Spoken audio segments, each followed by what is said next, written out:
preseason, almost regular season, about 11 days away. And we're here with Westwood head coach Brad Pindel. Had a lot of great memories together, coach, and looking forward to some great memories this season. Starting on, looks like September 12th versus West Bridgewater. And good non-league game. You know, when I think of West Bridgewater, I think of Phil Azak, legend out there, Matt Schubert, one of my buddies at Salve. But how excited are you now that you got a couple scrimmages under your belt and the guys are able to start hitting some other people besides themselves during practice?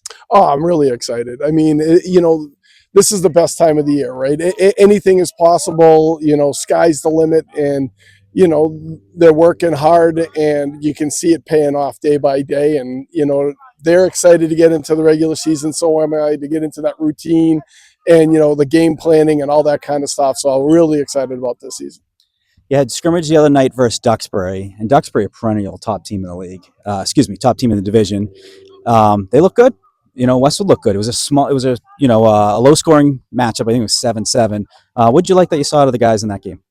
I loved our compete level. We came out, it's a scrimmage, so it's not, game level, but we came out ready to play. I thought we brought our physicality. We were executing well defensively, holding them to 7. They're traditionally a offensive powerhouse. I thought our offense looked well. We were able to move the ball. A couple of mistakes in the red zone hurt us, but I feel like we're definitely moving in the right direction. And when you play a team like that to the level we played them, I really, it gets me excited about the regular season. Absolutely. And right back at it, you had a funny post on Facebook saying, hey guys, if you need me, I'll be back in December, which is funny because, we're expecting a Super Bowl, so December is that right time frame. But now this is your 30th year coaching. It is what year at Westwood High School, and then also what year head coach? If I'm going to make you do the math. I would say, so I did 8 years elsewhere, so 22 at Westwood, and this is my 9th year as the head coach. I know how special it is to coach wearing the green and white that you wore. How much more special is it to have Ty, and you're going to have Declan in a couple of years, and you had your oldest, a couple of years back as well. But how more special is that for you to have family, that connection, but also now, with him being a senior? It's awesome. It's one of the reasons where I was previously. I was the head coach somewhere else, and the opportunity came here, and the only reason I left Dover was because I had a chance to coach my kids. And it's when you're an alum, you always want to go home, and so there was a lot of opportunity here. And now, being able to coach my second oldest, it's really special. He's put a lot of work in, and I hope it pays off for him. I can't wait to coach my other knucklehead. So it's still going to be a little while for me being here. But it is special, and I can't wait to see how he does as a senior. I got a quick story for you where I saw you at Dick's Sporting Goods probably about 10 years ago, and you were coaching elsewhere. And I said, I hope you come back. And I hope if the opportunity presents itself, you come back. And I'm so glad you did. Do you remember that time I saw you at Dick's and that story? I do. I clearly do. And, again, like Westwood, I grew up here. Yeah. I'm part of the tradition. It's always been special to me. And there's no other job I'd want. Truly, you could offer me, CM, and I'd still say no. This is where I want to be. This is where my heart is. These kids work hard, and that's what I ask, and it's just special for me.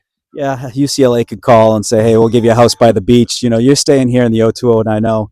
But Coach, I liked what I saw the other night. Skill position. You guys got bigger, you got faster, you got stronger. Is that something that you saw on day one from the first day of preseason? And how good does that feel as a coach when you see that the guys really worked their tail off over the summer? It's part of the whole process, right? Like you've got to invest. You don't win games on Friday nights. You win games on Friday night in the summer. You win it in the winter when you're in the weight room. And this group understands that, and they were really committed in the off season. and they put a lot of time in 7-on-7s and in the weight room and all that stuff, and you could see it on the field Friday night, and that's what makes it special. And I think they saw it on the field Friday night, and they're starting to realize that work pays off. You've been someone who hasn't shied away from throwing the ball a little bit, and you got a heck of a quarterback who can sling it, absolute sling it. He had a great one the other night to Keelan. Can we expect a good amount of passes, or is it going to be kind of a game by game basis? What the matchup looks like, things like that. It's definitely a matchup thing. It goes back to when I was coaching you. I'm going to take what you give me, right? If you're gonna drop 8 and you're going to give us the run, we'll run. I mean, I love my offensive line this year. I got a lot of depth there, and guys who are really battling for positions, and that competition just makes them better. So, if you wanna drop 8, we'll run all day long. I love Senjik. We'll make it work.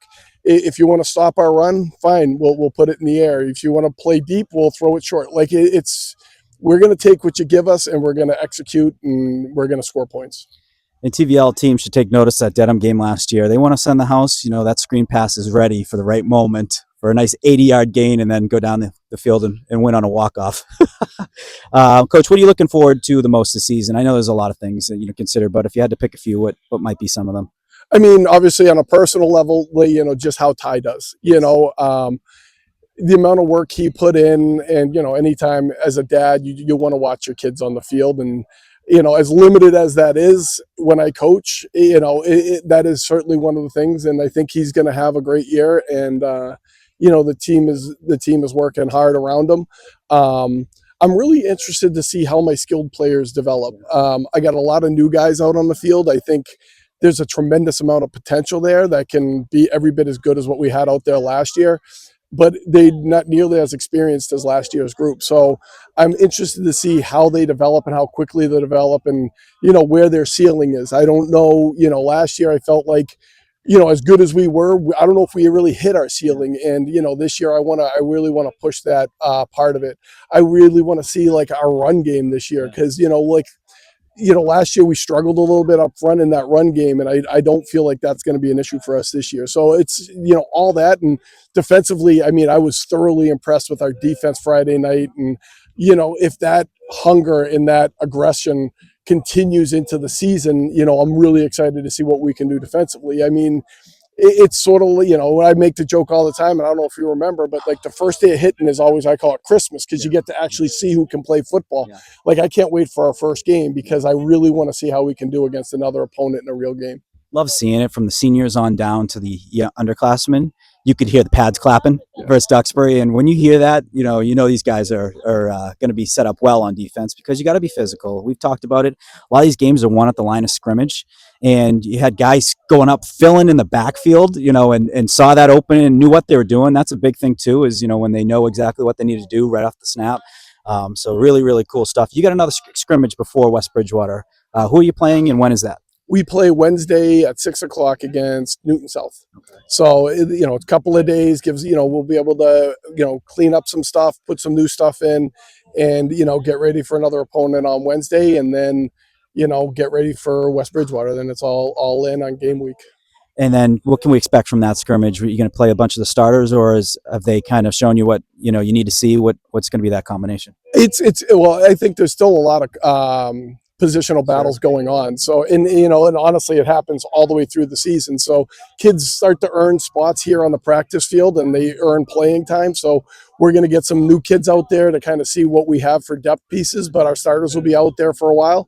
And then our JV, and I think our freshmen after that. And, it's great to get out there and, try and get some of the younger kids in to see if they're ready to step onto the big stage.